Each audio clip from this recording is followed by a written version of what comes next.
Festival.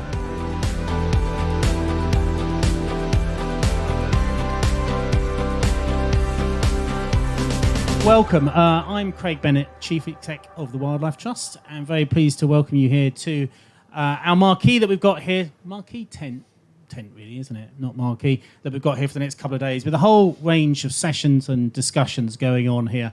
You're very welcome to join us off and on the next couple of days, and you'll see on the blackboard outside where there's a list of the up and coming sessions.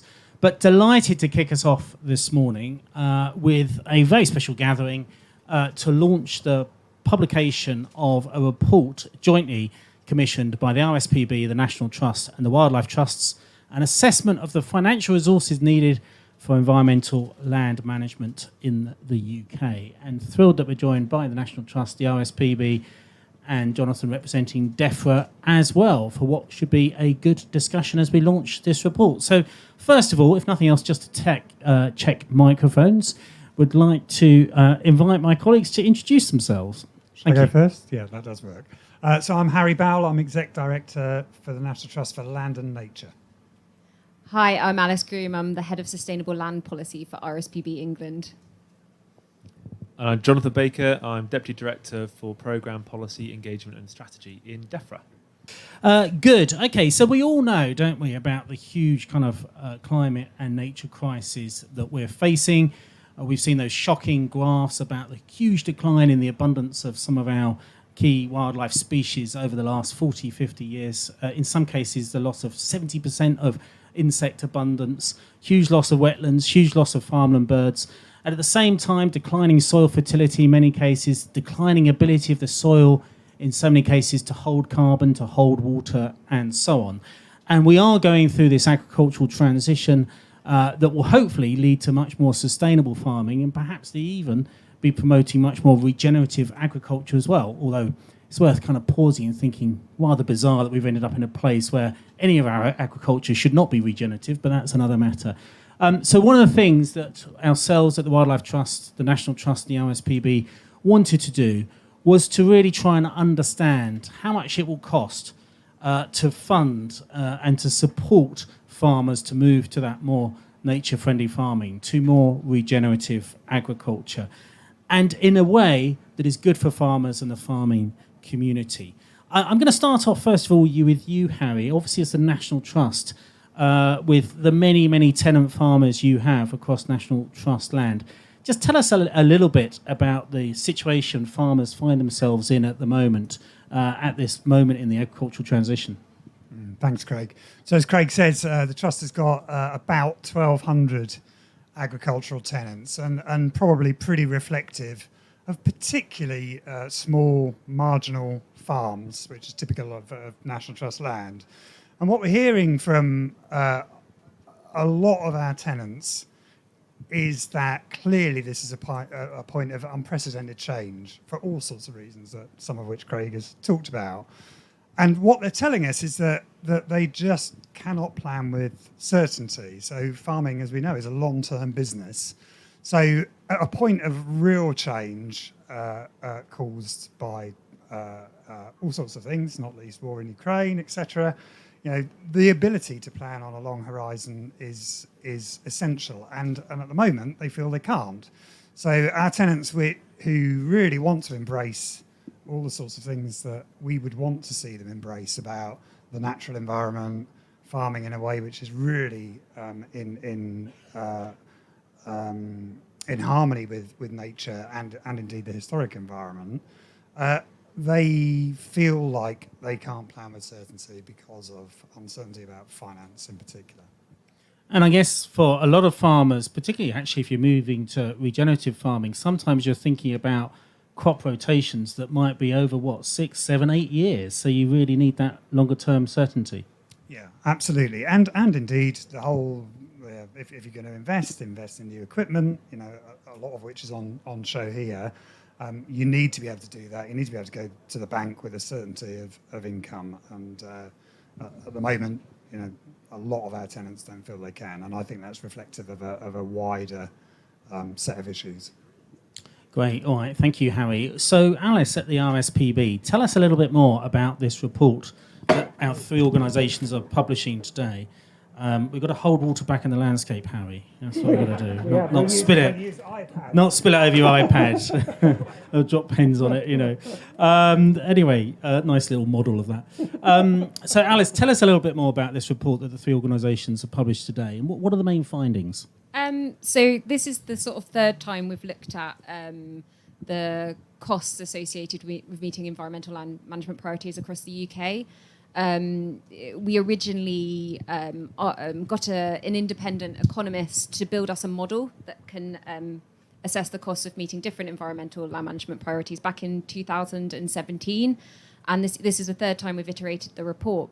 But essentially, what the purpose of that work is to show how much money we need to invest in nature and climate friendly farming if we're going to meet the targets that government have set, whether that's halting the loss of species abundance by 2030 or meeting net zero by 2050. And obviously net zero and progress against that is well and truly in the news today, with the CCC coming out with their sort of progress report.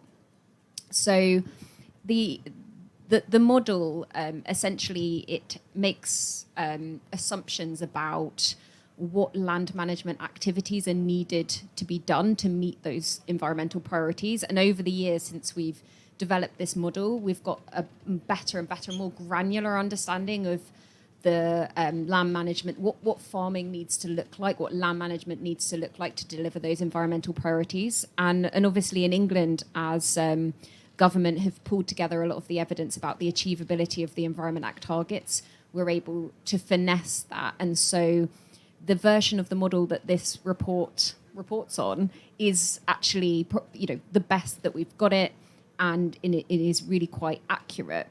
It also does two things. So it calculates the cost based on the amount of money that government currently invests in different land management activities. So it uses existing agri-environment scheme payments, but it also allows you to look at the costs based on input and output drivers. So the headline figure that I will just introduce to you in a minute is actually based on if you know how much it would cost today. So if government reset the figures today, how much it would cost. And that enables us to look at the impact of inflation on costs associated with environmental land management priority as well. So the headline figure that we come out with in this report is that we need at least 4.4 billion every single year for at least 10 years, if not longer, to meet those nature and climate priorities in the UK. That is a UK figure. So Jonathan can correct me if I'm wrong, but I think we spend about 3.5 billion. So it's about $1 billion more than we're currently spending. But obviously, as we know, a lot of that money is currently invested in direct payments across the 4 countries.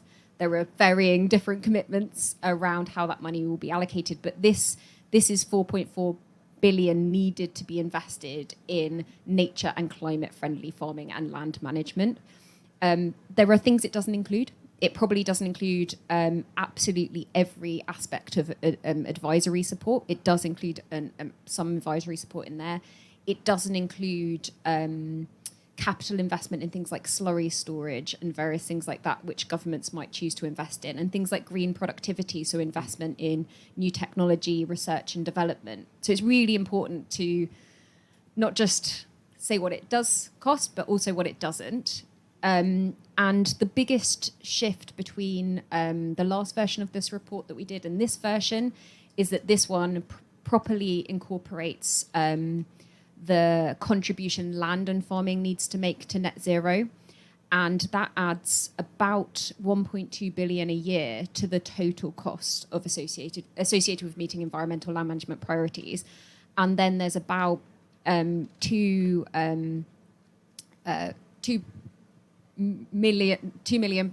million pounds in there is probably inflation. So that's sort of recognising the implications of things like the war in Ukraine and the associated cost of living crisis. So some big figures, but at the same time shows that there's this real strong need to invest in the farming sector if we're going to meet those nature and climate targets. But amongst other things, this would switch our land from being a net source of carbon, as it is at the moment, to a net sink of carbon. Yes. Particularly with the bulk of that coming from our peatlands in one way or another, and the bulk of that because of agricultural practices. So actually, for that 1.5 billion extra, that's pretty good value for money to turn our land from a source of carbon to a sink. Yeah, it's actually a fantastic investment of money, because agriculture is associated with about 10% of our greenhouse gas emissions, and about 5% of that comes from farmed peatland. So the actions costed within this model have been modelled to be able to achieve net zero on land, so to be able to not just reduce emissions, but to start to store them.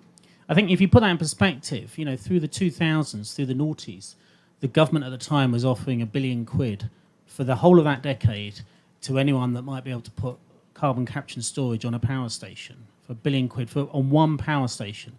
And what we're saying now is, whole 13 years later, actually for £1.5 billion, through the right kind of agricultural support, you can shift all our land in the UK from being a source to a sink of carbon. Pretty good value for money. And I think it's really important to stress that the net zero scenario that we've included within the model is based on robust evidence and is subject to peer review, but also that it uses existing technologies, largely nature-based solutions and farming technologies. It doesn't use bioenergy, carbon capture and storage, and direct air carbon capture, which are currently not available at the scale that we would need them to be to actually achieve net zero. And putting carbon back into our soils, which I reckon is the very best form of carbon capture and storage. Alice, tell us a little bit more, though, about the habitat creation and how this would boost biodiversity. What would you see as some of the big priority areas there? Well, so this model costs sufficient habitat to meet the government's objectives. So in England, government have committed to creating and restoring at least 500,000 hectares of priority habitats. So that includes things like peatland, so helping us to sequester carbon. It includes woodland, which of course important for a range of ecosystem services, provides great habitat for a range of our woodland species, but also a really good way of reducing flood risk and helping us to adapt to climate change and the sort of more extreme temperatures and fluctuations in rainfall that we're seeing. But it also enables us to bring wildlife habitat back on farm. So in addition to big, nice chunks of habitat, which we know nature-friendly farming can provide, this habitat, what we've costed within this model includes things like wildlife-rich habitats. And we know from a range of evidence that's emerging that managing around 4% of a farm for under wildlife-rich habitats, so things like pollen and nectar strips and hedgerows that you're allowed to go to flower, it actually provides really strong integrated pest management benefits. So you can actually start to reducing things like insecticide use. There's a bit of a cost saving there for farming, but also a massive win for the environment and human health. Great, thanks, Alice. So, Harry, tell us a bit more. Do you sense that there is a real support there from farmers for these kind of measures that will support nature-friendly farming and, of course, in the process, supporting our cultural heritage as well? Absolutely, Craig. But clearly the economics have to work and the planning horizons need to work, as I said before. So just on the heritage side, of course, nature and heritage is really intertwined in the UK. There are no places that haven't really had the hand of humans on them, and a lot of our incredible nature-rich places are also just incredibly deep and steeped with human history.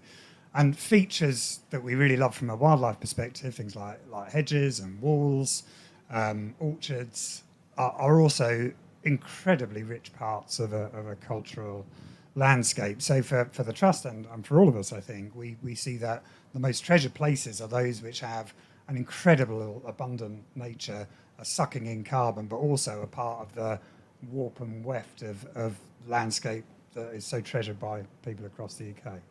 Absolutely. Well, this also all fits into international targets. Last December, I was at the UN Biodiversity Conference in Montreal, COP15, where the UK enthusiastically signed up to the Global Biodiversity Framework, which, amongst other things, has targets in it to halve nutrient pollution into our waterways by 2030, to halve harm from pesticides by 2030, to make sure that we actually have 30% of our inland waters and sea being managed for nature's recovery by 2030. And of course, a lot of that potentially could come from the agricultural landscape as well. And obviously, if we can be providing this support as taxpayers to make sure that we're looking after our soils so that they can hold water back in the landscape, hold carbon in the landscape, of course, recognising that the primary way that happens as well is through restoring the soil microbiome and therefore holding life in the landscape as well as building all that resilience, buffer strips, wetlands, reintroducing beavers, I would say, and many other things besides. The potential there to really make sure that our wider landscape, including our farming landscape, is absolutely contributing to those global biodiversity targets, as well as our own resilience and food security in this country could be absolutely huge. So it seems kind of a no-brainer at headline level that we'd want to do this. Jonathan, really pleased that as Deputy Director for Programme Policy, Engagement and Strategy in the Future Farming and Countryside Programme at DEFRA, you can join us today. Could you just give us some initial thoughts and responses to what you've been hearing here? I mean, is the government investing enough, would you say, in nature and climate action in the agricultural landscape? And what do you see as the potential here? Yeah, well, pleasure to be here. So I think it's worth reflecting the point around sense of direction that Harry talked about, and it's really helpful to be here with other people who are kind of working who completely accept that direction and kind of see their role as supporting it and catalysing it and speeding it all up, which is something I think that we think of ourselves as within government. So that set of direction around farm being increasingly around environmental sustainability, sustainable food production, food and the environment coming hand in hand, and us doing more at scale is completely what we're looking to achieve, which is why the UK is able to go abroad and talk with confidence around what we're doing domestically. Speaking as I am from the perspective of England, so we're doing that through accelerating the rollout of sustainable farming incentive, expanding the offers there. Should by the end of this year, should have 50 projects through landscape recovery, which are bigger, long-term land use change type measures. So I think we're completely aligned, kind of pushing that direction of travel by mainstreaming sustainable farming, creating that space and habitat, as Alice touched on, and talking to farmers, as many people here are doing, about how that can work for a farm business. In terms of the level of investment, there are big decisions to be taken. That point around direction, I think, is really important. It's not just us working on it. In terms of setting the level of public investment, you need to be thinking about, okay, what's the regulatory baseline? What are farmers doing anyways? What are they doing through their supply chains? What are they doing because of private markets, so access to kind of private sector finance? And then how can the public purse complement and support that? And landscape recovery is a really good example where we're supporting the first 2 years of those 50-odd projects by the end of this year. All of those projects we have hope will bring in private sector finance because we think bigger, longer-term projects are where the greatest potential at this stage is for private sector finance. And if we find out that there is private sector finance, then great, they can crack on, they can access that. And if it's not, we're still committed to helping those projects get over the line and taking them forward. So our job will be, as much as possible, bringing together those funding sources and kind of speeding up that direction of travel as far as possible. And then to step forward kind of outside the current years and to look forward into the future, the big unknown that we have in terms of the budget, and my team responsible for managing the budget, is we have a plausible sense about how we can support farmers to make the change that we've seen before, or we think we need to see in the near term. In 10, 15 years, where we need, as you say, all farmers to have a non-trivial amount of their habitat being maintained, of kind of more woodland, of agroforestry, we don't know actually how much that will cost. How much will we need to support farmers to get that on their land? How much will that just be what they want to do anyway? How much will that be what the market's driving them to do? So it's a big question looking forward is, are our current assessments of how much it's going to cost, our current models for how much it should cost to do the work, going to stand up? Or in 10 years' time, once the people who want to make the change have made the change, are we going to find it much harder? And that's part of the reason why in the department, working with Treasury, we're very focused on bringing in private sector finance so that we can kind of reduce or at least limit the kind of further liability from the public purse looking forward when it's very possible. The scale of change needs to increase.